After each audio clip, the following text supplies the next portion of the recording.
Bonjour. Alors, on est aujourd'hui sur un thème, c'est le taux d'usure. On a 45% des crédits qui sont refusés aujourd'hui.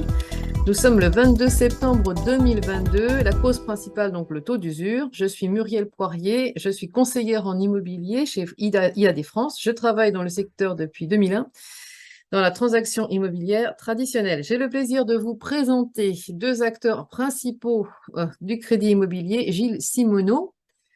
Et moi, Voilà, qui est donc PDG d'Access Finance, et Christophe Derus, qui est expert en crédit immobilier. bonjour. Donc, merci de vos interventions. Comme je le disais, le taux d'usure intervient pour l'obtention d'un crédit immobilier et il empêche 45%, voire plus de 45% des demandes de crédit aujourd'hui. Les personnes concernées sont les acquéreurs entre 35 ans et 55 ans et aujourd'hui, on a toutes les catégories socio-professionnelles qui sont touchées. Donc, pourriez-vous me définir comment est calculé ce taux d'usure et qu'est-ce que c'est exactement? Dites-moi, Gilles. Alors, le taux d'usure, en fait, c'est une mesure technique hein, qui est maîtrisée par la Banque de France. Mhm.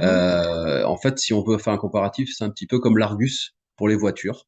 C'est-à-dire que c'est le prix moyen de l'argent, des crédits qui ont été distribués sur le trimestre précédent. Et à partir de ce prix moyen, on détermine le futur prix maximum de l'argent. Sachant qu'il y a un coefficient de 30% entre ce qu'on a constaté sur le trimestre d'avant et ce qu'on va pouvoir distribuer sur le trimestre suivant.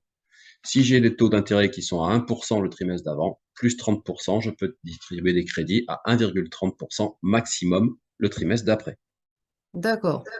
On Ok. parle là de ce qu'on appelle le TEG ou TAEG.